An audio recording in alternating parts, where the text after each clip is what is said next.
Los detalles de la venta se leyeron en voz alta en una larga sala cerca de la ribera. Cada una de sus palabras era una pequeña puerta que se cerraba en la vida de alguien. Penelope Gale estaba sentada casi al fondo, con las manos enguantadas cruzadas en su regazo. Su sencillo abrigo de paño gris la convertía en una sombra más entre los corredores y los agentes inmobiliarios. Había llegado temprano. Había leído el anuncio impreso 2 veces en el camino, hasta que las esquinas se ablandaron. Ravenwood, en el condado de Derby, una casa solariega de piedra no muy grande, granjas, un bosque, agua. Fui asentado en el último párrafo, como si fuera una curiosidad en lugar de una cadena, el asilo de caridad. El subastador era un hombre seco y cuidadoso, al que le encantaban las cláusulas. Llegó a la parte del asilo y redujo la velocidad, como un hombre que se detiene ante un obstáculo. El comprador deberá tomar nota, además, leyó, de que en las tierras aquí ofrecidas se encuentra la antigua fundación conocida como el Asilo de St. Chad. Fue fundado en el año 1756 para el mantenimiento de 12 personas pobres. Dicha obra de caridad, según su escritura de fundación, debe ser gobernada conjunta y equitativamente por 2 manos, por el propietario de Ravenwood en ese momento y por su gracia, el duque de Stormcliffe y sus herederos. Ningún acto que afecte a la caridad es válido sin ambos. Ni una admisión, ni una reparación, ni el nombramiento de un director. Levantó la vista por encima de sus gafas. Así ha sido, dijo, durante estos 60 años. Se me ha indicado que añada que los 2 fideicomisos no han encontrado fácil llegar a un acuerdo últimamente. Un sonido bajo recorrió la sala. No era exactamente una risa. Era el sonido que hacen los hombres cuando algo es bien sabido, y rara vez se dice. Penélope no sonrió. Ya lo había oído todo en el norte, de un anciano tembloroso que había caminado 11 millas para encontrarla. Había oído exactamente lo difícil que les resultaba a los 2 fideicomisos ponerse de acuerdo. Había oído lo que les costaba a 12 personas pobres. La puja por las granjas fue enérgica y aburrida. Luego, un revuelo entró por la puerta del fondo. Un hombre alto entró con otros 2 detrás de él, y la sala se reajustó, como lo hacen las salas ante la presencia de un alto rango. Lo reconoció al instante, aunque nunca lo había visto. Uno siempre lo sabe. Tendría quizás 32 años. Vestía un abrigo oscuro y tenía el pelo oscuro, con un plateado prematuro en las sienes. En otro hombre habría parecido preocupación. En él parecía una decisión. Sus ojos eran del gris de una tormenta que se avecina. No miró alrededor de la sala para ser visto. Miró al subastador como a un sirviente que lo hacía esperar. El duque de Stormcliffe había venido en persona. Eso, más que nada, le dijo lo mucho que lo deseaba. Un caballero cerca de ella se inclinó hacia un amigo. «Se lo llevará antes del mediodía», murmuró. «Nadie puja contra Stormcliffe por algo que se le ha metido en la cabeza. No se hace. ¿Para qué se molesta?». El amigo dijo, «Es un lugar pobre y pequeño». «El asilo», dijo el primero, y se tocó la nariz como si eso lo explicara todo. No lo hacía. Salió a subasta la casa solariega. El subastador mencionó una cifra. El hombre del duque la subió sin expresión. Alguien más lo intentó una vez, y luego se retiró como una hoja que cae de un muro. Penélope esperó.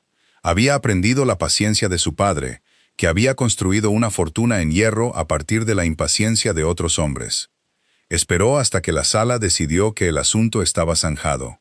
Esperó hasta que el duque se había girado a medias para decir algo al hombre que estaba a su lado. Esperó hasta que el martillo del subastador había comenzado a levantarse, muy ligeramente. Entonces dijo claramente, «Señor», y mencionó una cifra 200 por encima de la suya. La sala se giró, entera. Sintió el giro en la nuca como una corriente de aire. El duque la miró por primera vez. No fue una mirada amable, ni tampoco cruel. Fue la mirada que un hombre le da a algo que ha aparecido donde no debería haber nada. Una silla que se mueve en la oscuridad. Un rostro en una ventana en el piso equivocado. La examinó. El abrigo gris. La sencillez. El norte en el gesto de su mandíbula. «Señora», dijo él. No lo dijo en voz alta, pero la sala estaba lo suficientemente silenciosa como para que se oyera. Es una gran cantidad de dinero para que una dama la arriesgue en una casa que, creo, nunca ha visto. Permítame ahorrarle la molestia. El lugar tiene cargas que usted no puede conocer. No es un asunto para usted. No lo dijo con enfado. Lo dijo como un hombre que corrige a un empleado. Luego, porque alguien a su lado se había atrevido a decir una palabra, lo añadió por encima del hombro sin molestarse en bajar la voz. No pedí su opinión. Si se refería al hombre o a ella, nunca estuvo segura después. No importaba. Toda la sala lo tomó como si fuera para ella. La mitad de ellos sonrió. Sintió el viejo calor seco recorrerla, el que había sentido 100 veces como hija de su padre en salones de caballeros. No dejó que llegara a su rostro. Se levantó. Le hizo una reverencia. Fue una buena reverencia, sin prisas, exactamente correcta. La reverencia de una mujer educada por gente cara que no había olvidado nada. Al levantarse, miró al subastador y no al duque. 100 más, dijo. El hombre del duque miró a su amo. La mandíbula de su amo se había tensado. El duque levantó un dedo. Otros 200. Ella lo igualó. Lo igualó con la certeza plana de una mujer que había hecho las cuentas en el carruaje. Sabía hasta el último chelín lo que Ravenwood y sus 12 personas pobres valían para ella. Era más de lo que valían para cualquier hombre que poseyera una docena de otras casas. Duró más de lo que la sala había creído posible. El murmullo se apagó. Se convirtió en un duelo llevado a cabo enteramente con pequeños dedos levantados y una firme voz norteña. El duelo tenía un olor a dinero que hizo que los agentes se inclinaran en sus sillas. Él se detuvo al final. No se detuvo porque no pudiera continuar. Todos entendieron que se detuvo porque un duque no se pelea en una sala de subastas con una mujer de abrigo gris. No por 200 libras, no por el honor de una docena de pobres. Se detuvo porque continuar había empezado a parecer algo de lo que se hablaría. Al menos, la detención podía hacerla parecer desprecio. Se giró y salió antes de que cayera el martillo, para que no se dijera que había perdido. Los hombres detrás de él lo siguieron. El martillo cayó. «¡Vendido!», dijo el subastador con algo casi parecido al alivio. «2», y la miró fijamente. «Gale», dijo ella. «Señorita Penelope Gale». Su hombre de negocios la encontró en el pasillo. Estaba pálido, con una alegría que no podía aprobar. El señor Hollis era una persona cuadrada, gris y cuidadosa. Había servido a su padre durante 30 años y había llorado sin vergüenza junto a su tumba. Sostenía las costumbres de su padre en sus manos, como un fideicomiso. «Lo ha hecho», dijo él. «Que Dios nos ayude a ambos». «¿Entiende lo que ha hecho?» «He comprado una casa», dijo ella. «Ha comprado una guerra», dijo Hollis. ¿Oyó la cláusula? 60 años llevan esos 2 fideicomisos a la greña. Usted no es la dueña de un asilo, señorita Gale. Usted es la mitad de una cerradura que no gira, y la otra mitad acaba de salir de esa sala odiándola. Ella se pasó los guantes por los dedos. Sus manos, se complació en descubrir, estaban firmes. La otra mitad de la cerradura, dijo, es exactamente la razón por la que vine. Hollis la miró un largo momento. La conocía desde que era una niña bajo una mesa de dibujo. Su padre, dijo él, le habría dicho que se lo vendiera al duque con ganancias antes de que la tinta se secara. Llévese el dinero al norte. Duerma. Mi padre, dijo ella, fue expulsado de una sala en esta ciudad cuando yo tenía 9 años. Lo hicieron 3 caballeros. Lo llamaron comerciante a la cara mientras yo estaba allí sosteniendo su abrigo. Nunca lo olvidó.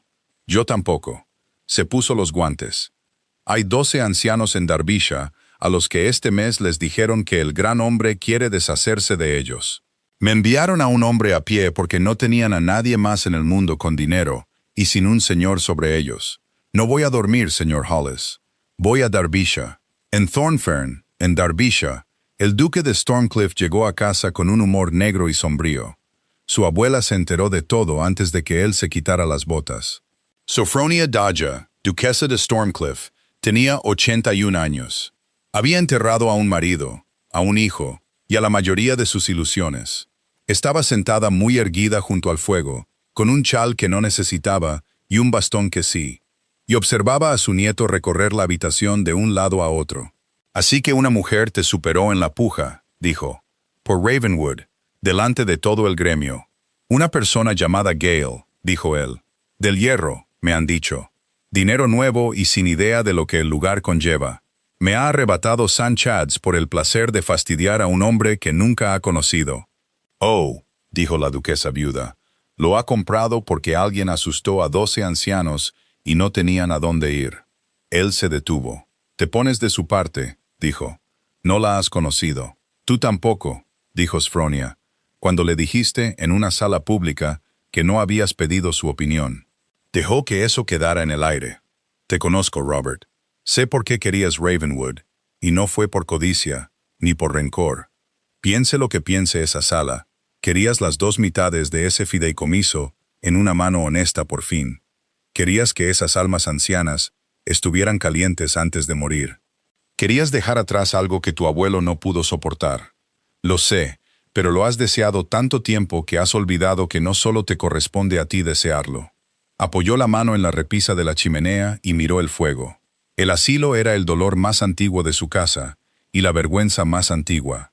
Su abuelo, el tercer duque, y el viejo señor de Ravenwood habían construido St. Chad's juntos hace 60 años, cuando las 2 casas eran amigas de verdad, de las que cenan sin avisar. Lo habían dotado entre ambos, libra por libra, un fondo para mantener a 12 personas pobres hasta el fin del mundo. Y luego, el fondo desapareció. Se había desvanecido en un solo mal año de la caja fuerte que lo contenía. Cada casa había jurado que la otra lo había sacado. La amistad había muerto en una noche. 60 años de abogados habían crecido en su lugar. Las 12 personas pobres se habían mantenido a duras penas con sumas anuales a regañadientes.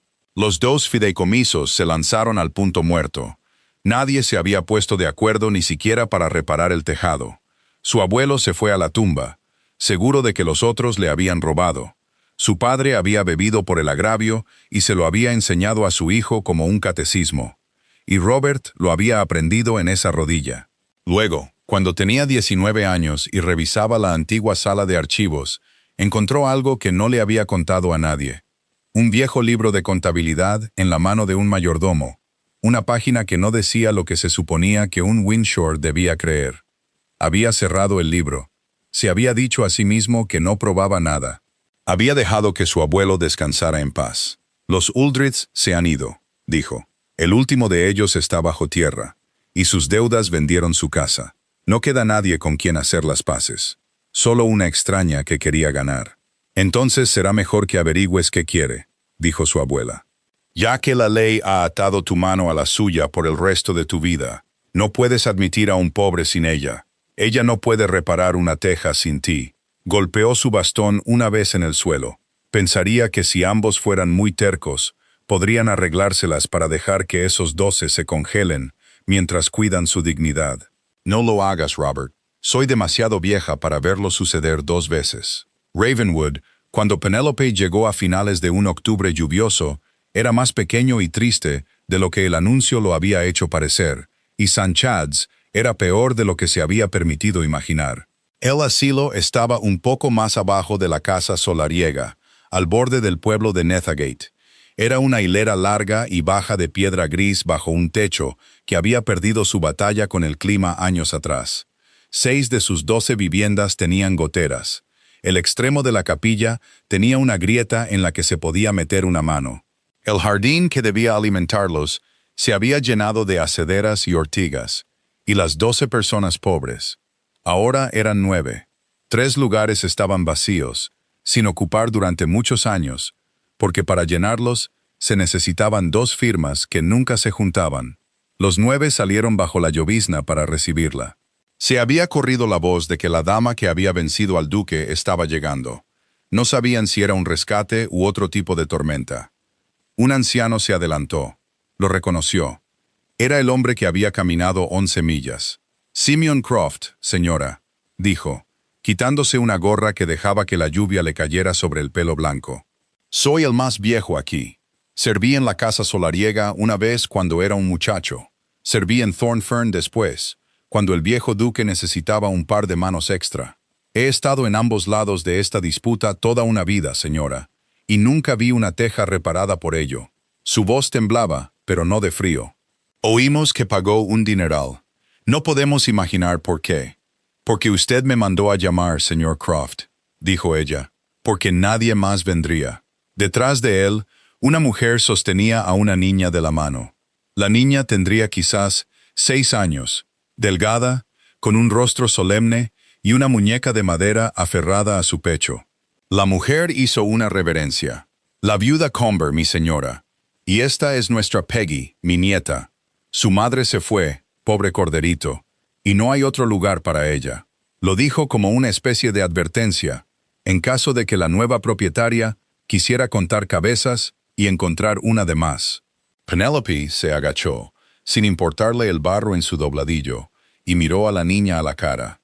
«Es una muñeca muy bonita», dijo. «¿Tiene nombre?» «Chad», susurró la niña. «Como el santo. Él nos cuida». «Entonces ha estado sobrecargado de trabajo», dijo Penélope. «Y he venido a ayudarle». Fue recompensada con el fantasma de una sonrisa, y algo en su pecho que había mantenido tenso desde Londres se relajó un poco. Se puso de pie, miró el tejado, la grieta, las viviendas vacías, los 9 rostros. «Les hablaré con franqueza», dijo, «porque me criaron para ser franca. Soy dueña de la tierra que pisan. Por mí misma, no les debo ni una sola teja. La caridad que los mantiene está atada por ley entre el duque de Stormcliffe y yo. Ninguno de nosotros puede reparar nada solo. He conocido al duque exactamente una vez. No le agradó. Un sonido seco los recorrió. Incluso en su miedo, conocían ese país. Pero no compré esta tierra para dejarlos pudrirse en una disputa que es 60 años más vieja que yo. Les conseguiré un techo antes del invierno. Todavía no sé cómo, solo sé que lo haré. Simeon Croft la miró con sus ojos acuosos. «No firmará, señora», dijo casi con dulzura, como quien advierte a un niño de una rejilla caliente. «Con su perdón, nunca firma, ni su padre lo hizo. La pluma nunca ha bajado sobre el mismo papel de ambas manos. Esa es toda la historia de este lugar». «Entonces», dijo Penélope, «será mejor que hagamos una nueva historia». La primera reunión de los 2 fideicomisarios de St. Chad's tuvo lugar 11 días después. Se celebró en la oficina de la finca en Ravenwood, en terreno que era de ella. Lo había elegido a propósito. Él lo había aceptado por razones que ella no pudo descifrar. Llegó exactamente a la hora. Fue anunciado, lo que en su propia casa le pareció absurdo, y lo dejó pasar. Llevaba la misma ropa oscura que siempre, como el color de su bando. Hizo una reverencia con una corrección tan completa que era una especie de insulto. Ella le devolvió la reverencia con una a la altura. Se entendieron perfectamente, y no se gustaron en absoluto. Entre ellos, sobre la mesa, yacía la escritura de fundación, prestada del cofre de la parroquia. A su lado, los libros de cuentas del asilo y una gran hoja en la que ella había dibujado con letra clara exactamente lo que necesitaban 9 ancianos, y exactamente lo que costaría. «Y mirado las cuentas, su gracia», dijo ella cuando el sirviente salió y dejó la puerta abierta, como la propiedad y su propio buen juicio requerían. «Las llevan el director y la señora Strode. Entiendo que su casa la nombró a ella. Son, usaré la palabra amable, desordenadas. Sale dinero para reparaciones de las que no encuentro rastro en la estructura. Un tejado pagado 3 veces y la lluvia sigue entrando». Puso un dedo en una línea. «Antes de que discutamos sobre el futuro, me gustaría entender el pasado. Esperaba que él defendiera a su directora, o a su casa, o a sus 60 años. No hizo nada de eso. Miró la línea bajo su dedo durante un largo momento. «Nunca he visto estos libros», dijo. «Usted es fideicomisario desde hace 30 años», dijo ella antes de poder contenerse. «Y nunca ha visto los libros. Mi padre era el fideicomisario», dijo él, «y su padre antes que él.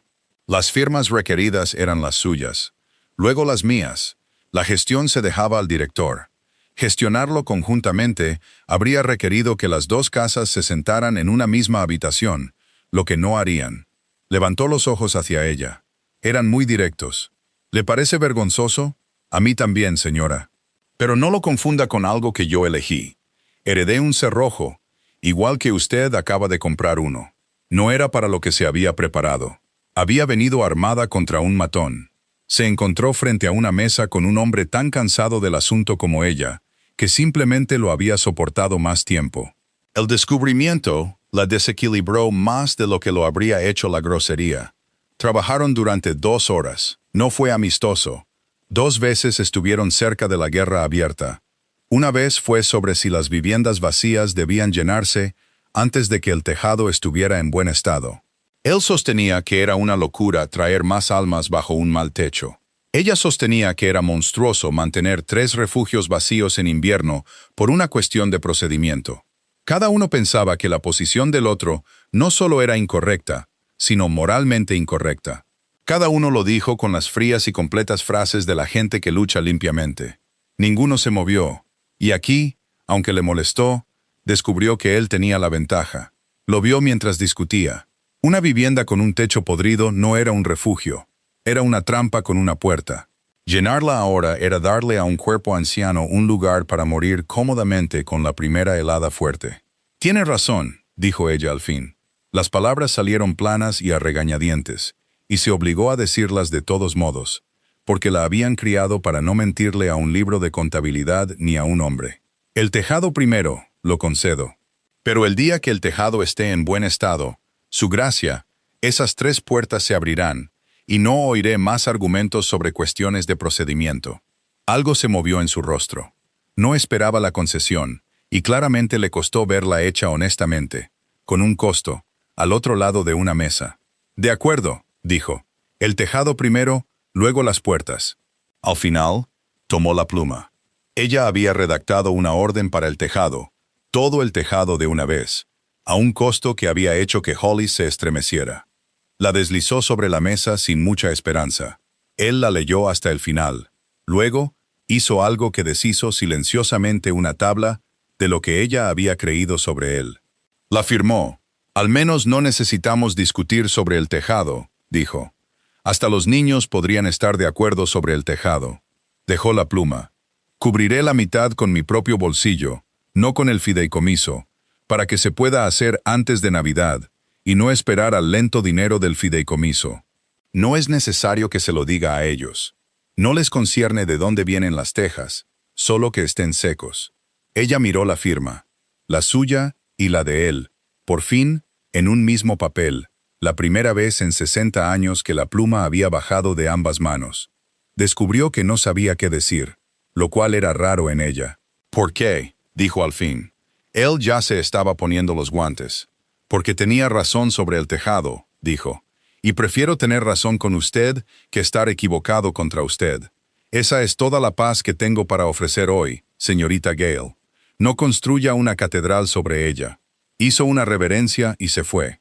Ella se quedó sentada un largo rato con el papel frente a ella, y la lluvia, por una vez, no caía sobre nadie. Esa misma noche, a 3 millas de distancia, 2 personas se sentaron hasta tarde escribiendo cartas que no enviarían hasta la mañana. Ninguno habría creído que el otro estaba haciendo lo mismo. En Ravenwood, Penelope le escribió a Hollis. Escribió que el duque no era el hombre de la sala de subastas. O no era solo ese hombre. No sabía qué pensar de una persona que insultaba a una mujer ante una multitud. Luego pagaba el tejado de un extraño de su propio bolsillo y pedía que nadie lo supiera. Escribió 3 páginas cuidadosas. Quemó 2. Se quedó con una, avivó el fuego y no durmió. En Thornfern, el duque le escribió a su abogado, un hombre seco llamado Fenn. Hizo una pregunta que no había hecho en 30 años. ¿Qué mostraban precisamente las cuentas más antiguas de St. Chad's desde el principio? ¿Quién había tenido la custodia de la caja fuerte el año en que se perdió el fondo? Deseaba que se investigara discretamente, escribió. No escribió por qué. Se sentó después mirando el fuego como lo hacía su abuela. Pensó en una voz norteña y llana que decía, «Antes de que discutamos sobre el futuro, me gustaría entender el pasado». Descubrió que no podía olvidarlo. Haremos una pausa muy breve. Si no quieres perderte nuevas historias, por favor, suscríbete al canal.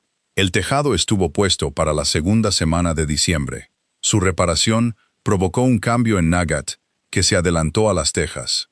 Hombres que habían visto pudrirse a St. Chad's durante toda una vida vinieron a trabajar en él. La dama del norte pagaba un salario justo los viernes. Los propios hombres del duque bajaron a ayudar, y a nadie, por una vez, se le dijo que se detuviera. Los 9 ancianos volvieron a habitaciones secas. Las 3 viviendas vacías estaban listas, aunque aún no ocupadas. Esa era una batalla que aún estaba por venir, y ambos sabían que el día estaba fijado. Y Penélope, que había planeado quedarse 15 días, alquiló habitaciones en la casa solariega y se quedó. Algo a medio construir es peor que nada, y ella nunca en su vida había dejado algo a medio construir. En esos cortos días de diciembre había mucho trabajo sencillo, y descubrió que le gustaba más así que al otro lado de una mesa. Él bajaba al asilo más de lo que un duque necesitaba. Sabía de piedra, lo que la sorprendió. Podía distinguir una buena teja de una barata de un vistazo, y no lo hacía para enseñorearse de los hombres, sino porque claramente no podía evitarlo. Un tejador atravesó un listón podrido con su bota una mañana cruda y maldijo, y el duque, que estaba sujetando la escalera abajo, se rió. Fue un sonido corto y sorprendido, como si la risa fuera un idioma del que había olvidado a medias las palabras. Ella lo sorprendió. Él se detuvo y pareció casi avergonzado, y recuperó su seriedad. Ella no dijo nada. Había aprendido que la forma más segura de perder algo recién visto en un hombre reservado es nombrarlo en voz alta. Veía al duque quizás 2 veces por semana ahora, siempre por negocios, siempre con la puerta abierta como chaperón y la presencia de sirvientes y las estrictas y pequeñas reglas del campo. Obedecían las reglas al pie de la letra. Las reglas eran el único terreno neutral que tenían. Lo fue conociendo lentamente, como se conoce un país difícil. Aprendió que la directora, la señora Strode, la odiaba. Carlotta Strode era una mujer de buena cuna de 40 años, pobre como una rata de iglesia, y el doble de devota al respecto. Había ocupado el cargo de directora durante 18 años, y gobernaba St. Chad's como un pequeño reino. Era todo cortesía suave y ojos fríos. Llamaba a Penélope mi señora, aunque no tenía derecho al título, y lo hacía sonar como una astilla bajo una uña. Penélope había crecido entre gente que sonreía mientras cortaba. Reconoció el tipo de inmediato. Sabía también que una mujer no lucha tan duro por mantener la gestión de una obra de caridad, a menos que la gestión valga la pena. Aprendió que el duque tenía un temperamento que mantenía con una correa muy corta. Debajo no había crueldad, sino un dolor que aún no podía nombrar. Y aprendió, no fue a buscarlo, se topó con ello, que el hombre frío que le había dicho a la multitud que no pedía su opinión, era en privado, amable con una niña. Fue una tarde cruda justo antes de Navidad. Dobló la esquina del asilo con un brazo lleno de mantas y se detuvo.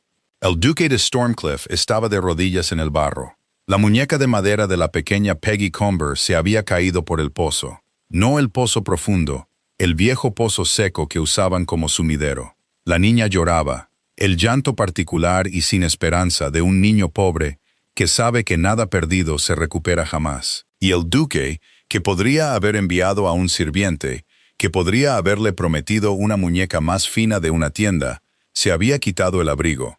Estaba tumbado en el suelo con el brazo metido en el pozo tras una muñeca de madera de 1 centavo llamada Chad, maldiciendo muy suavemente, de una manera que claramente pensaba que nadie podía oír.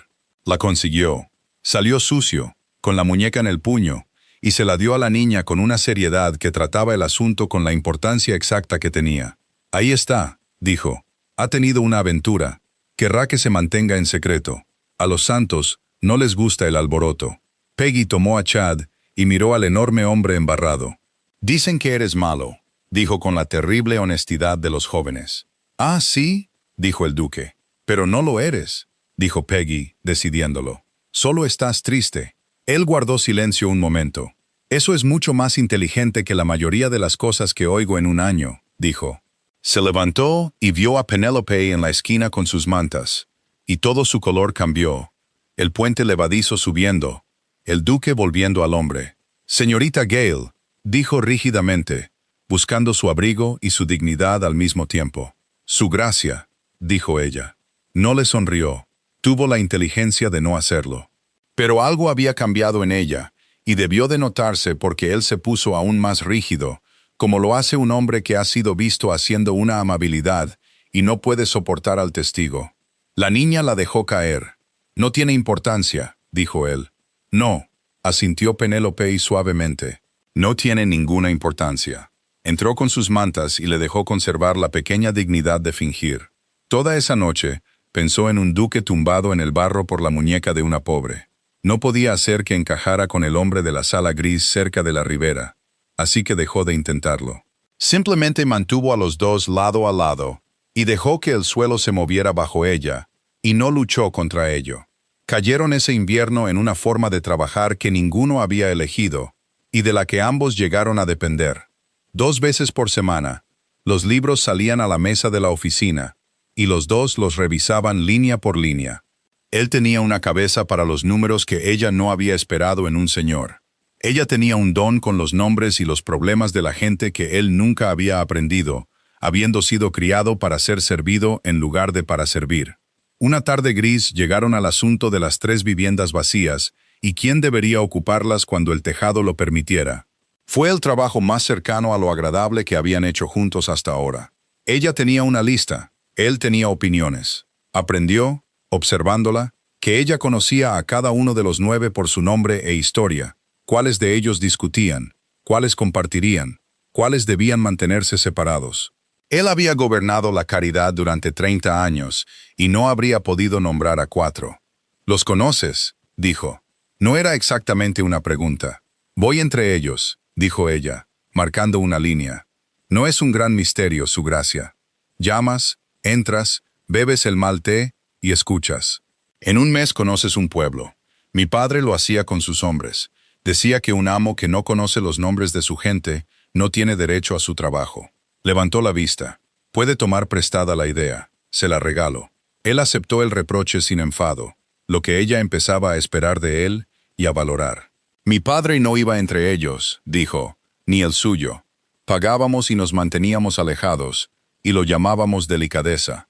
Pasó una página. No era delicadeza, era que no podíamos soportar ver en lo que nuestra ausencia lo había convertido. Puso su dedo en la lista junto al nombre de un tejedor postrado en cama. Ponlo más cerca del pozo, para que su hija no tenga que cargar agua por todo el patio cuando venga. Ella lo miró, y luego lo escribió exactamente como él dijo, porque tenía razón, y ella no había pensado en la hija. Fue algo pequeño, pero entendió, al escribirlo, que el hombre al otro lado de la mesa no estaba aprendiendo la bondad de ella. La había tenido todo el tiempo, acumulada y hambrienta bajo 60 años de piedra. Solo se le estaba permitiendo por primera vez en su vida gastarla.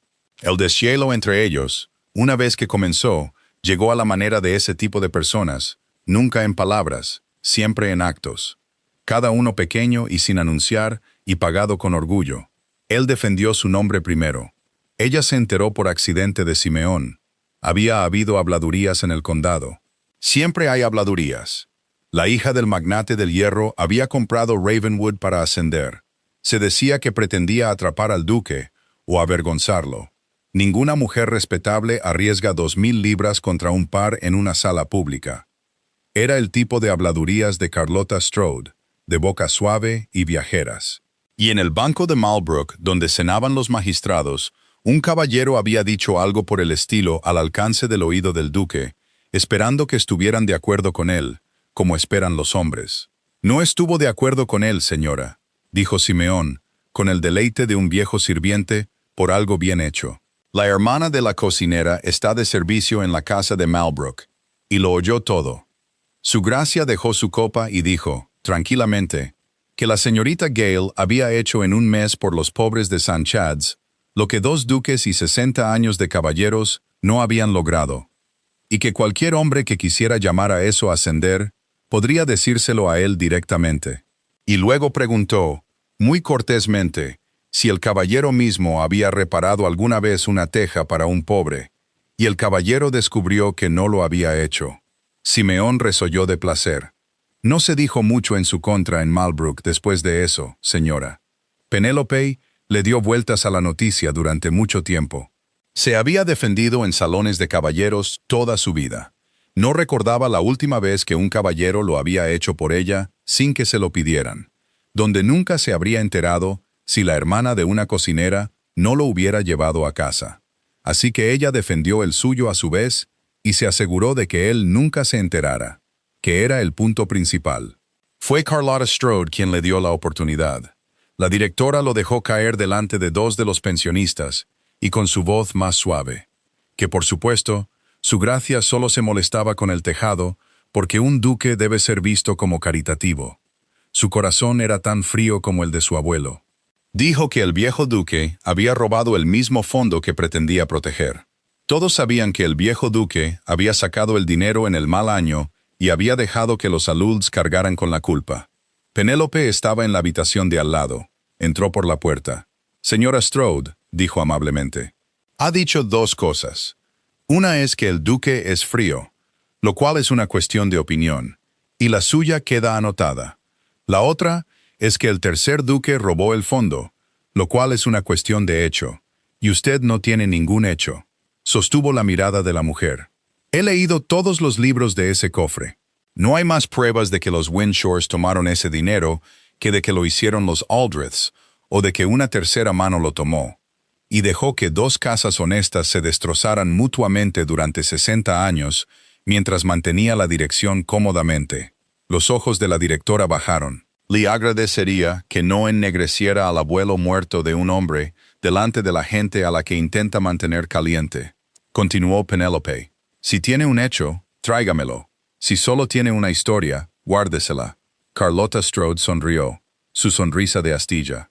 «Como mi señora desee», dijo, y salió. Pero sus manos, vio Penélope, no estaban del todo firmes. Y Penélope pensó, una tercera mano. Lo había dicho para avergonzar a la mujer. Había visto cómo aterrizaba, entraba y asustaba, y esa noche comenzó tranquilamente a leer los libros más antiguos de nuevo, desde el principio, con nuevos ojos. La directora no se quedó de brazos cruzados ante el susto. Una persona asustada de ese tipo nunca lo hace. En los días que siguieron, se ocupó en las pequeñas y venenosas formas que le quedaban. Un libro que Penélope había pedido no se pudo encontrar. Apareció una semana después, con marcas de agua y una hoja arrancada. A los pensionistas se les dijo amablemente que la nueva señora pretendía echar a cualquiera que no pudiera trabajar, y que era mejor que estuvieran agradecidos y callados. La viuda Comber vino a ver a Penélope pálida, con el rumor de que Peggy iba a ser enviada al hospicio de la parroquia. Penélope tuvo que sentarse una hora entera con la niña en su regazo, deshaciendo entre lentas lágrimas lo que la directora había logrado con un solo susurro. Penélope no la confrontó de nuevo. También había aprendido eso de su padre. No se advierte a un ladrón que se están contando las cucharas. Solo observó y leyó y dejó que Carlotta Strode creyera que su silencio asustado era el final. Los libros de contabilidad, notó, se llevaban ahora con más cuidado que en 18 años. Ese cuidado le dijo más que cualquier confesión. Una mujer no equilibra de repente sus cifras, a menos que haya empezado a temer que alguien se proponga sumarlas. Fue la duquesa viuda quien sacó a la luz el asunto de la fundación, y lo hizo a la manera de los muy ancianos, que no tienen tiempo que perder en tacto. Sofronia los mandó a llamar a ambos.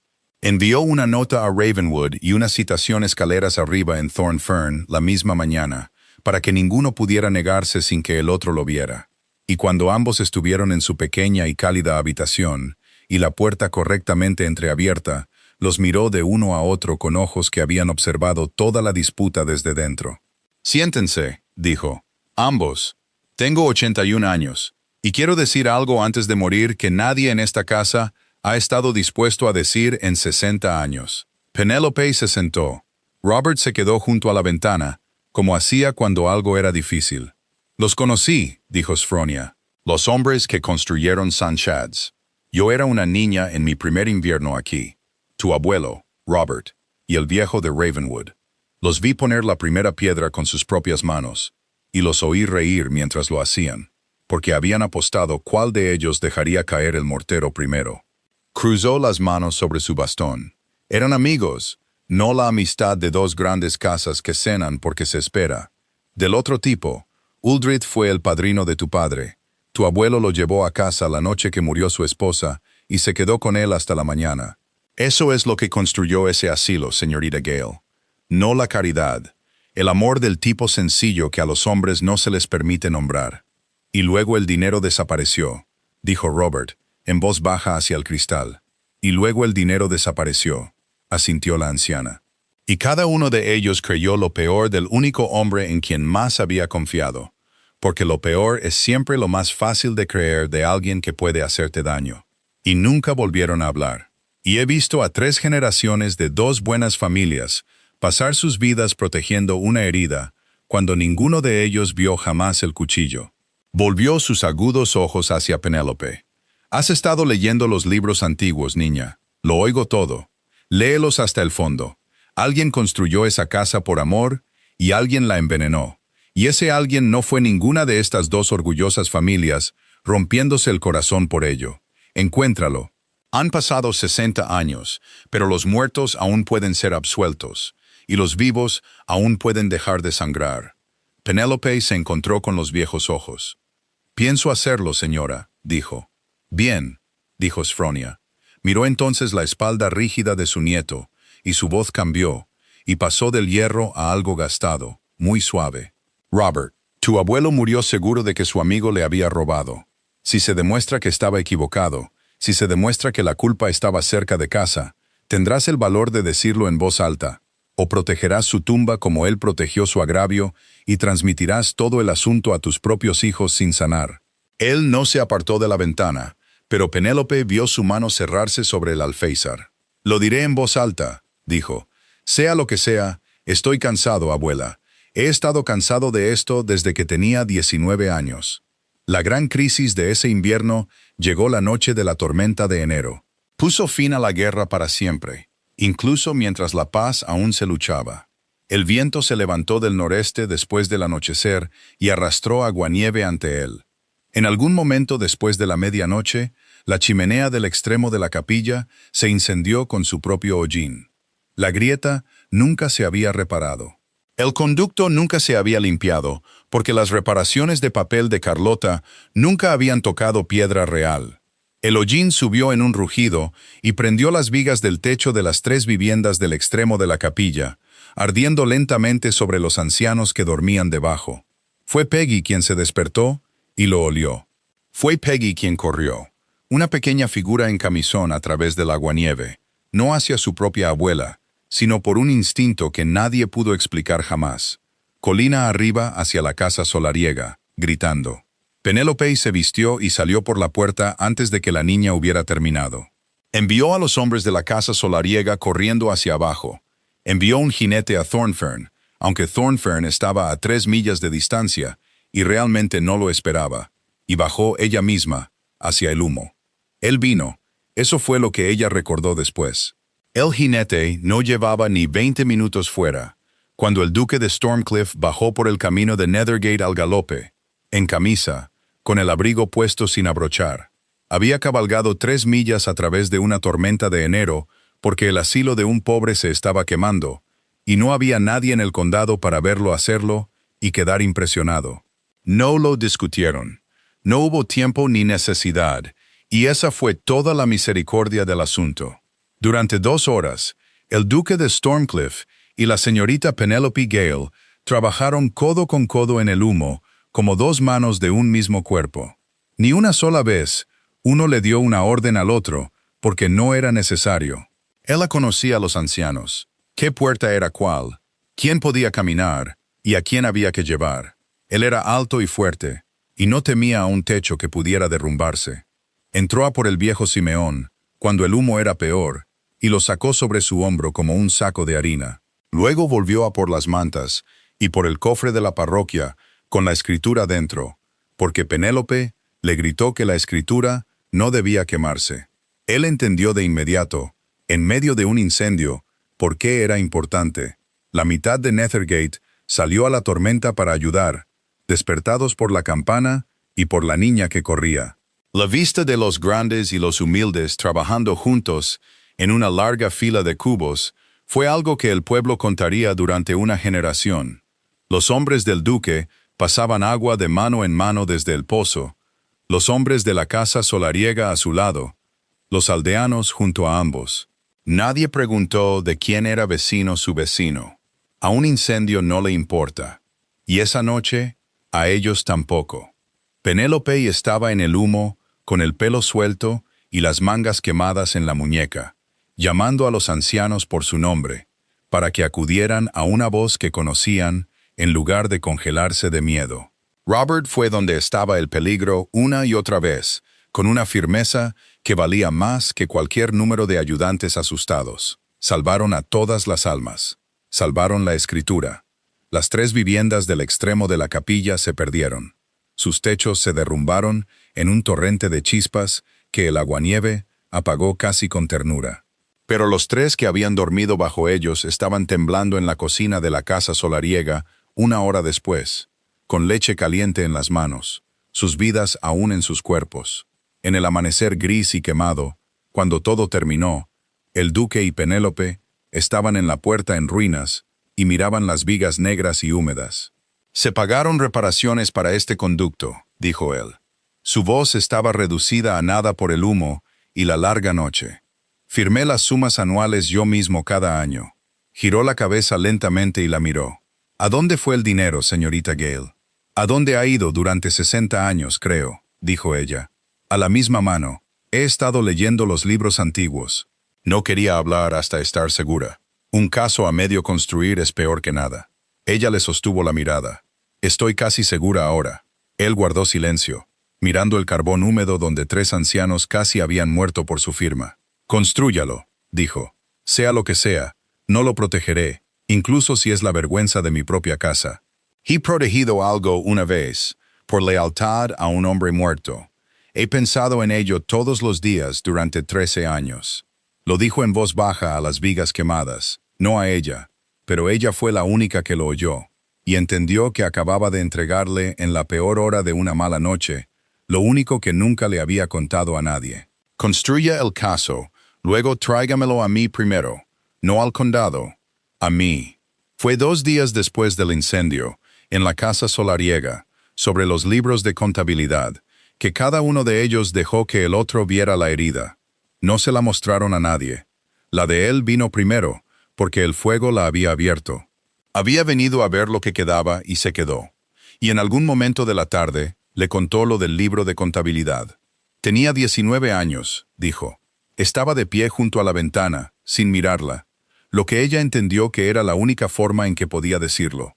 Estaba en la sala de archivos de Thornfern, revisando los viejos libros del mayordomo. Encontré las cuentas de St. Chad's del año en que se perdió el fondo. Mi abuelo había muerto seguro de que los Alders le habían robado. Mi padre vivió de esa certeza, como un hombre vive del brandy, y encontré una página. Tomó aliento. La caja fuerte estaba bajo la custodia de nuestro propio mayordomo ese año, un hombre llamado Strode. Oyó cambiar la respiración de ella y no se giró. «Sí», dijo, «el abuelo de la directora», y los asientos en su mano para ese año no cuadraban. Dinero que entraba, dinero que no salía, a ningún lugar que pudiera nombrar. Tenía 19 años, señorita Gale. Me habían criado para odiar a los Alulds como el primer deber de un Winshore. Y tenía en mi mano algo que decía, quizás la culpa fue nuestra, guardada por nuestro propio sirviente, con mi abuelo muerto hacía 3 años e incapaz de responder por ello. Guardó silencio, cerré el libro. Me dije a mí mismo que no probaba nada. Lo dejé descansar en paz. Lo he dejado descansar en paz durante 13 años, y he dejado que todo un condado siga creyendo una mentira porque la verdad avergonzaba a mi casa y no quedaba ninguna luz vivo para ser absuelto por ella. Ese es el hombre que usted cree amable porque sacó una muñeca de un pozo. Ella dejó que el silencio lo sostuviera un momento. Luego habló. Tenía 19 años y estaba de luto y era leal. Dijo, no es un pecado pequeño proteger una tumba a costa de la verdad, pero tampoco es el pecado de un monstruo. Es el de un muchacho, y acaba de decirme que construya el caso que deshará el nombre de su abuelo en todo el condado. Un monstruo no hace eso. Cerró el libro suavemente. Lo ha llevado durante 13 años. Déjelo. Yo le ayudaré a llevar el resto. Él se giró entonces y la miró. Algo en sus ojos grises y curtidos estaba indefenso de una manera que ella no había visto y no volvería a ver en mucho tiempo. La de ella se la ganó 3 días después, y le costó tanto mostrarla. El viejo Simeón Croft murió en la noche, no por el fuego, aunque el fuego no había ayudado, sino por 80 y tantos inviernos, y uno de más. Se fue en su propia cama seca con el techo sano sobre él, lo que Penélope se dijo a sí misma con fiereza que valía algo. Ella estuvo allí al final. Se había sentado con él durante lo último, en las primeras horas de la mañana, sosteniendo una mano que se había vuelto ligera como la de un pájaro. Estuvo tranquilo al final y con la mente clara, lo que no siempre se les da a los muy ancianos. Cerca del final le preguntó si las 3 viviendas vacías se llenarían ahora, y ella le dijo que sí, antes de que terminara el invierno, y él asintió como si una larga cuenta finalmente se hubiera saldado. Luego preguntó por Peggy y por la muñeca llamada Chad, y sonrió ante la respuesta que ella le dio, y no volvió a hablar. El duque, que había bajado por el caso, estaba en la habitación de al lado, y lo oyó. Ella salió con los ojos secos y firme. Dio las órdenes que había que dar. Fue solo después, cuando todas las órdenes estaban dadas, que se quedó en el pasillo frío, y no pudo seguir adelante. El duque de Stormcliffe la encontró allí con la mano plana contra la pared de piedra, sosteniéndose con ella. Caminó 11 millas, dijo. No lo miró. En otoño, para encontrar a una extraña, porque había oído que tenía dinero y ningún señor sobre ella, y los ancianos estaban asustados. 11 millas a los 80 años por el rumor de que yo podría ser amable. Su voz hizo algo que nunca le permitía hacer. Mi padre murió entre gente que lo llamaba comerciante a la cara. Juré que ninguna persona indefensa sería expulsada mientras yo tuviera los medios para evitarlo. Compraría todas las casas podridas de Inglaterra primero, y acabo de ver morir al primero que salvé en una cama seca, y no sé si valió 2000 libras, y no puedo preguntárselo. El duque de Stormcliffe no la tocó. Las reglas no lo permitían, y las reglas eran todo lo que tenían, pero se quedó muy cerca, más cerca que por negocios, y habló en voz baja. Valió la pena. Murió caliente y conocido, y llorado en una cama que no goteaba, habiendo sido escuchado por la única persona en Inglaterra que vendría. No hay suma en la tierra que compre a un hombre lo que usted le dio. No se quede en un pasillo frío y lo dude. Se secó los ojos con el dorso de la muñeca una vez, como una niña, y recuperó la compostura. Gracias, su gracia, dijo. Robert, dijo él, creo que después de esta noche y el incendio y muchas otras cosas, creo que puede llamarme Robert cuando no haya nadie a quien escandalizar. Si quisiera. Ella lo miró. Entonces debe llamarme Penélope, dijo. Parece justo, y esta casa siempre ha sido muy justa. Construyó el caso durante las negras semanas de febrero, de noche, a la luz de una vela. Lo construyó como su padre le había enseñado a construir cualquier cosa que valiera la pena, de afuera hacia adentro, para que ningún hombre pudiera quitar una piedra y derribarlo todo. No empezó con los Strode, empezó con los comerciantes. Cabalgó hasta el aserradero de Malbrook y hasta el tejador, el albañil, el comerciante de carbón. Les pidió claramente que le mostraran sus propios libros. ¿Qué se les había pagado realmente? ¿En qué año? ¿Y por qué trabajo en St. Chad's? Los hombres honestos se alegran de mostrar un libro honesto. Ella comparó lo que se les había pagado realmente con lo que las cuentas de la directora decían que se había pagado. La brecha entre las 2 columnas era la forma de un robo de 60 años. Fue un trabajo lento, frío y sin glamour, y le sentaba perfectamente. Se quedaba hasta pasada la medianoche con 2 velas y una regla, trazando sus columnas rectas, porque un caso que va a un magistrado debe ser tan ordenado como un libro de contabilidad, o se reirán de él en la sala. Escribió a un bufete de abogados en Derby que una vez había servido a su padre y les pidió, a cambio de una tarifa, que certificaran copias de los libros de los comerciantes, para que nadie pudiera decir más tarde que había alterado una cifra. No hizo nada por confianza y nada con prisa. Su padre había perdido una fortuna en su juventud por moverse antes de estar seguro, y había pasado el resto de su vida enseñando a su hija el precio de esa lección. Y ella lo había aprendido hasta la médula. Luego fue al cofre de la parroquia y leyó el libro más antiguo de todos, la propia mano del mayordomo del año en que se perdió el fondo. Lo leyó junto a una carta que había encontrado doblada dentro de la escritura. Era una carta del viejo señor Alder al tercer duque, sellada y nunca enviada, encontrada por el secretario del párroco cuando la escritura salió del cofre por el incendio. La carta estaba escrita con el dolor rígido de un hombre muerto. Winshaw decía, no saqué ni un centavo de ello, por mi alma y la de mis hijos. Si tú tampoco lo hiciste, entonces somos dos hombres honestos, robados por un tercero, y somos tontos si le dejamos ver cómo derribamos las casas del otro. El duque nunca la había enviado. El alulder nunca lo había sabido, y un Strode había guardado la caja fuerte. Se lo llevó todo a Robert I, como había prometido. Lo puso sobre la mesa entre ellos, el viejo robo y el nuevo en una larga cadena, el abuelo y la nieta, los 60 años. Él lo leyó en silencio, lentamente, como un hombre lee algo que ha esperado toda su vida y teme llegar al final. Leyó las cifras verdaderas de los comerciantes junto a las falsas de la directora. Leyó la página torcida del viejo mayordomo de 60 años antes y las páginas torcidas de la nieta desde entonces, con la misma sangre, casi la misma mano, a través de 3 generaciones. Leyó la carta del viejo Uldry al final, un dolor sellado que nunca había sido enviado. Y Penélope vio su mandíbula trabajar mientras llegaba a la línea sobre 2 hombres honestos robados por un tercero. Cuando levantó la vista, su rostro estaba completamente blanco. Mi abuelo no robó el fondo, dijo lentamente. Como un hombre dice algo que ha esperado toda su vida para que se le permita decir, ni tampoco Uldrith. Un Strode los robó a ambos. Dejó que se odiaran por encima de su cabeza. Su nieta ha estado haciendo lo mismo conmigo y contigo durante 18 años, y con el conducto de ese pobre hace 3 días. Dejó la carta con mucho cuidado, como si pudiera romperse. Nunca fue nuestra vergüenza, nunca fue la de ellos, fue la suya. Fue la suya, dijo ella. Has absuelto a mi abuelo, dijo él, y a Uldrith, a quien mi casa me enseñó a odiar, en el mismo aliento. ¿Sabes lo que has hecho? Se pasó una mano por la cara.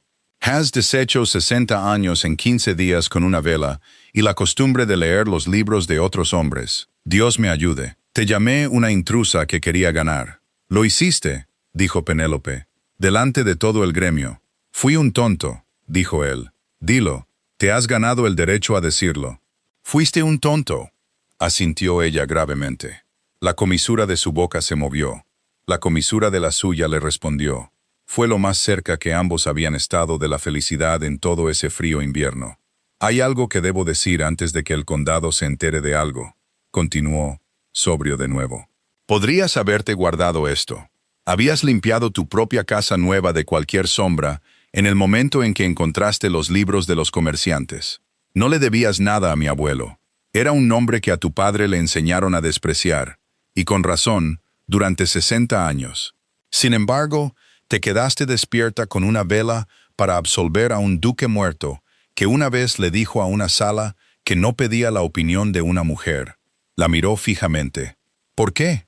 Porque una mentira no se convierte en verdad por ser vieja, dijo ella. ¿Y por qué descubrí que no podía absolver a un hombre honesto y dejar al otro en la oscuridad para fastidiar a su nieto? Así no se equilibra un libro de contabilidad. Pones cada entrada o la suma es una mentira, por mucho que te guste dejar una fuera. Juntó los papeles. Además, no lo hice por tu abuelo. Lo hice por los 12 que todavía están vivos y tienen frío, y se les debe la verdad de por qué se les mantuvo pobres. Los muertos simplemente fueron absueltos de paso. No fueron a juicio con Carlotta Strode, aunque podrían haberlo hecho. Y el no ir fue su propia última batalla. Porque cuando se le presentó el asunto, en silencio en la oficina de la finca, los dos juntos, y la puerta cerrada, salvo por la rendija de la propiedad, la directora no lloró ni se enfureció. Se sentó muy erguida en su pobre y buen vestido. Miró las 2 columnas, y la carta del hombre muerto, y la suave cortesía desapareció de su rostro, dejando algo debajo que era solo miedo. Me enviarán a los tribunales, dijo. Ambos, la venganza del duque y la de la comerciante sobre una pobre dama sin alma en el mundo que hable por ella y sin más techo que éste. Su voz era plana. No tengo a dónde ir. ¿Entiende eso, mi señora, con sus 2000 libras? Hay un lugar en este condado para una mujer como yo al final. Es St. Chad's. He pasado 18 años robando la única casa que me acogería porque tenía tanto miedo de necesitarla. Su voz se quebró al final. La sonrisa de Astilla había desaparecido. Solo era una mujer asustada de 40 años que había hecho algo malvado por un terror que Penélope conocía en sus propios huesos. Toda la forma de la habitación quedó en silencio un largo rato. Fue Robert quien habló, y Penélope vio lo que le costó, cuyo conducto casi había matado a 3 personas por la codicia de esta mujer. Mi familia y la suya han estado robando y siendo robadas en esta caridad durante 3 generaciones, dijo en voz baja. Estoy cansado de ello. No seré el cuarto. Miró a Carlotta Strode sin calidez, pero sin crueldad tampoco, lo cual era más difícil. No habrá tribunales. Renunciará a la dirección hoy. Devolverá lo que se pueda rastrear. Hizo una pausa, y la pausa le costó. Y luego se le encontrará una pequeña anualidad. Tiene razón en que hay un lugar en este condado para una mujer sin ningún otro sitio. No seré el hombre que se lo niegue. No ahora que he pasado un invierno aprendiendo para qué sirve un lugar así. Suficiente para una cabaña en Malbrook, con la única condición de que nunca más lleve las cuentas de otra alma mientras viva. Carlotta lo miró fijamente. De todas las cosas para las que se había preparado, la misericordia no estaba entre ellas. La rompió donde los tribunales no lo habrían hecho. Se cubrió la cara con las manos. No lo entiendo, dijo. No, dijo Penélope suavemente. La gente rara vez entiende que se deje algo que se ha llevado durante mucho tiempo. Vaya y empaque, señora Strode. No será avergonzada. Esa es la última crueldad que este lugar le hará a nadie. La vieja disputa de las 2 casas terminó, como tales disputas deberían, en la sala más pública del condado, para que todos los que la habían alimentado pudieran ver que ya no se alimentaba más. La asamblea de Malbrook se celebraba cada año en las largas salas sobre la bolsa de cereales. Todas las familias de renombre en 20 millas a la redonda acudían. Y era allí, desde tiempos inmemoriales, donde los Winshores y quienquiera que tuviera Ravenwood habían representado su enemistad para el entretenimiento del condado. El corte directo, el hombro vuelto, los 2 bandos mirándose con hostilidad a través de la sala. Este año, el condado acudió con una fiebre de expectación porque la hija del magnate del hierro estaría allí, y el duque, y todos tenían una versión de la historia y deseaban ver cómo terminaba. Lo vieron. Vieron al duque de Stormcliff cruzar toda la longitud de la sala frente al condado reunido hasta donde la señorita Penelope Gale estaba de pie en seda gris que no era nada sencilla. Lo vieron hacerle una reverencia. No fue la reverencia correcta e insultante de su primer encuentro. Fue una real, de un hombre a una mujer a la que honraba. Y lo oyeron hablar claramente, con la intención de que se oyera, porque algo hecho para limpiar un nombre debe hacerse tan fuerte como se contó la mentira. La señorita Gale ha demostrado recientemente, con los propios libros de la parroquia, algo en lo que este condado se ha equivocado durante 60 años, dijo. El fondo de St. Chad's no fue tomado por la casa de Ravenwood, como creía mi propio abuelo, ni por la mía, como creían los suyos. Fue tomado por un sirviente en quien ambos confiaban, y su familia ha estado en ello desde entonces. 2 casas honestas fueron puestas a odiarse mutuamente sobre la cabeza de un ladrón durante 3 generaciones. He sido parte de ese odio. He terminado con él. Y digo aquí, para que viaje tan rápido como lo hizo la mentira. Los Aldulers de Ravenwood fueron hombres robados y honestos.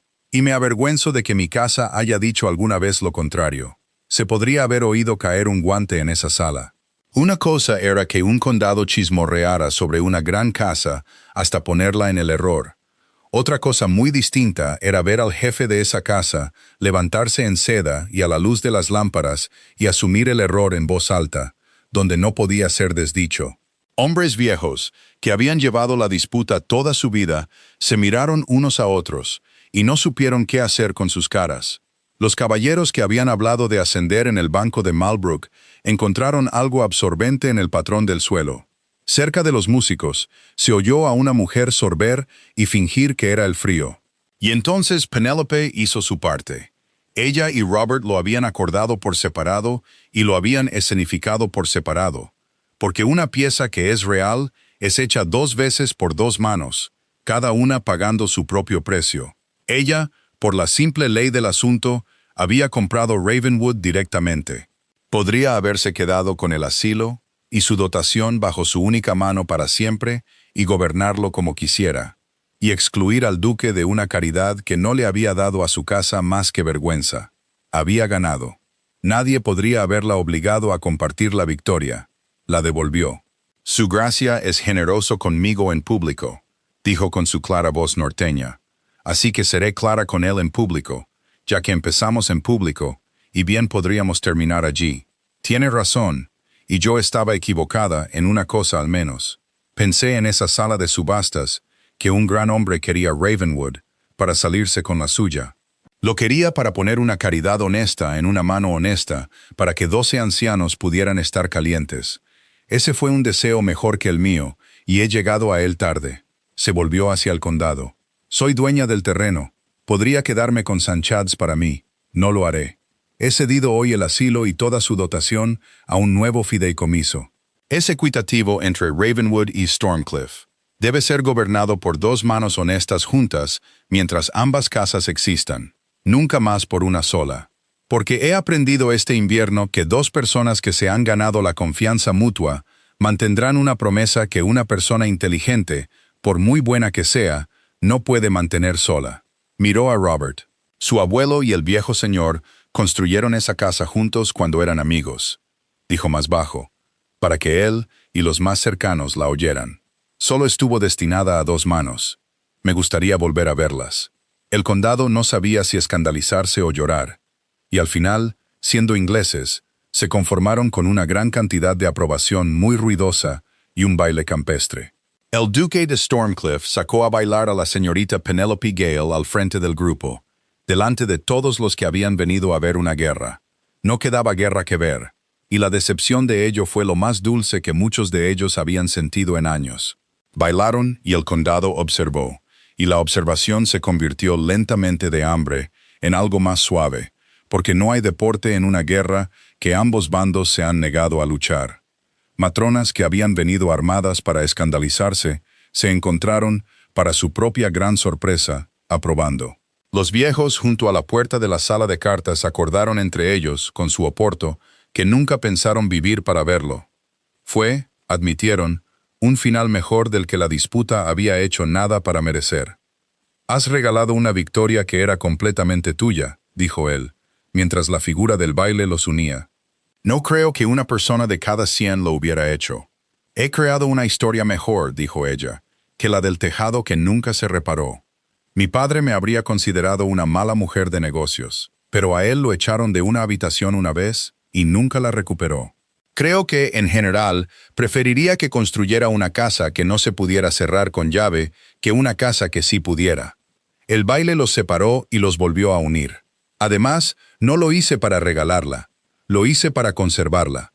Algunas cosas solo puedes conservarlas entregándolas a alguien en quien confías». «¿Y confías?», dijo él. «¿En mí?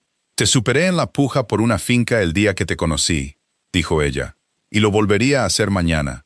Pero lo hice a tu lado todo el invierno en el humo. Prefiero hacer eso». Lo miró. «Sí, confío en ti. Es lo más caro que he admitido a un hombre en mi vida. No me hagas arrepentirme del desembolso. Pedí tu opinión», dijo él al fin. «Lo hiciste», dijo ella. 60 años tarde y sobre muchas cosas, puedes seguir pidiéndola. Tengo mucha, y nunca he sido tímida para darla». Ravenwood, en el junio siguiente, era un país diferente del octubre húmedo en que lo había comprado. El jardín de St. Chad's cultivaba coles y judías donde habían estado las ortigas. Una anciana que una vez había mantenido un buen jardín de plantas medicinales, lo gobernaba ahora desde un taburete, señalando con su bastón, y los pensionistas más jóvenes se encargaban de agacharse bajo sus agudas instrucciones. El lugar tenía un sonido que no había poseído en la memoria viva. Era el sonido de personas que están seguras, y lo saben, y tienen el ocio de discutir agradablemente sobre judías. Las 4 viviendas vacías se llenaron por fin. 12 personas pobres ahora, el número completo, por primera vez en la memoria viva, porque 2 manos firmaron las admisiones en una tarde, sin una sola palabra dura. El nuevo director era un hombre honesto, elegido por el párroco, acordado por ambos fideicomisarios en una hora. Y sobre la puerta del extremo de la capilla, reconstruida ahora en buena piedra, un albañil había tallado dos cosas a petición de Penélope y de Robert: la fecha de la antigua fundación, cuando dos amigos la construyeron, y la fecha de su segunda fundación, cuando dos extraños la hicieron completa. Entre las fechas, había tallado dos manos entrelazadas. La viuda Comber había dicho, observando, que dos manos era todo lo que el problema había necesitado siempre, y nadie pudo pensar en nada mejor. Los niños de Nethergate pronto hicieron un juego de poner sus propias pequeñas palmas planas contra las talladas, para ver qué mano crecería un día para encajar. La de Peggy Comber, al estar más cerca, era la que más se probaba y nunca llegaba. Carlotta Strode vivía tranquilamente en Malbrook y no llevaba las cuentas de nadie. Una vez en Navidad envió un pastel de ciruelas al asilo que había robado, y nadie supo muy bien qué hacer con él, así que se lo comieron, lo que probablemente fue lo correcto. La vieja Sfronia había vivido para verlo todo, lo que declaró con la franqueza de los muy ancianos, que era la única razón por la que se había molestado en sobrevivir al invierno. Los hizo subir a ambos a Thornfern en mayo, y los examinó como un granjero que valora el ganado en una feria. Le dijo a su nieto, en presencia de Penélope y claramente con la intención de que se oyera, que había mostrado más sentido perdiendo una subasta que en cualquier cosa que hubiera logrado desde que era un niño. Le dijo a Penélope más bajo, tomando la mano de la joven en la suya seca y vieja, que una gran casa quiere una señora que discuta con ella. Había visto a 3 generaciones de esposas silenciosas dejar que ésta se enfriara. Estaba contenta, dijo, de irse del mundo por fin, sabiendo que la cuarta no haría tal cosa. Luego exigió su té. Habiendo producido, anunció, suficiente verdad para una tarde. Penélope y Robert se casarían en San Miguel, un año después de la subasta. La boda sería en la capilla de la finca en Thornfern. Todo Nethergate estaba invitado. La vieja Sfronia se sentaría en el mejor banco, aguda y satisfecha. Había dicho desde el principio que la ley había atado sus 2 manos para toda la vida, y solo tenían que darse cuenta. Pero esa tarde de junio no estaban pensando en la boda. Estaban caminando por el prado entre la casa solariega y el asilo bajo la larga luz dorada, con la pequeña Peggy corriendo delante para mostrarle a la muñeca de madera llamada Chad las nuevas coles. Habían llegado sin querer al muro bajo sobre St. Chad's y se detuvieron y miraron el humo que subía honestamente de 12 chimeneas. «He estado pensando», dijo Robert, «en lo primero que te dije. Dijiste que era mucho dinero para que una dama lo arriesgara en una casa que nunca había visto», dijo Penélope, «y que no era un asunto para mí, y que no habías pedido mi opinión». Él guardó silencio un momento, observando a la niña, las chimeneas, la mujer a su lado. «He pasado un año aprendiendo a pedirla. Descubro que no quiero parar. Hay un asunto de los desagües en las cabañas lejanas, y el precio del carbón para el próximo invierno, y si nos atrevemos a llenar un 13º lugar, aunque la escritura dice 12. Me gustaría, Penélope, saber qué piensas de todo ello por el resto de mi vida». Ella se apoyó en el muro bajo el último sol.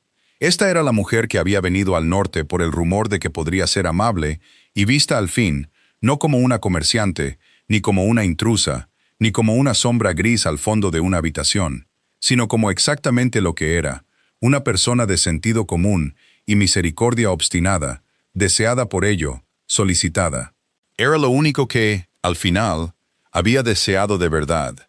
Ningún arreglo podría habérselo dado. Solo un invierno duro y honesto lo había hecho. «Creo», dijo ella, «que llenamos el 13º lugar. Las escrituras se pueden reescribir. Lo hemos demostrado». Observó el humo subir recto en la tarde tranquila. «Y creo que será mejor que me lo preguntes de nuevo mañana y pasado mañana, porque pienso hacerte cumplir cada palabra». Él se rió, la risa corta, y sorprendida que ella le había arrancado por primera vez en una escalera en diciembre, solo que ya no era sorprendida. Se había convertido en algo que hacía en su compañía, como algo natural, como si ella hubiera encontrado la puerta de una habitación en él que había estado cerrada tanto tiempo que había olvidado que se abría. Debajo de ellos, en el patio, Peggy sostenía la muñeca de madera frente a una col, explicándole sus diversas virtudes en voz baja y seria. La tarde olía a hierba cortada y humo de carbón, y al brezo frío del páramo más allá de las colinas. Ninguno de los dos habló durante un rato. Habían llegado por fin al tipo de silencio que no es un muro entre dos personas, sino una habitación en la que ambos pueden sentarse. Debajo de ellos, el asilo respiraba su humo honesto. Las dos manos entrelazadas sobre la puerta captaron la última luz. Una caridad que dos hombres habían construido en amistad y habían dejado que un ladrón envenenara durante 60 años, estaba reparada por fin por dos manos y no volvería a cerrarse. Gracias por escuchar la historia hasta el final. Por favor, cuéntanos desde qué ciudad nos estás viendo y qué te hizo sentir la historia. No olvides suscribirte para no perderte nuevas historias.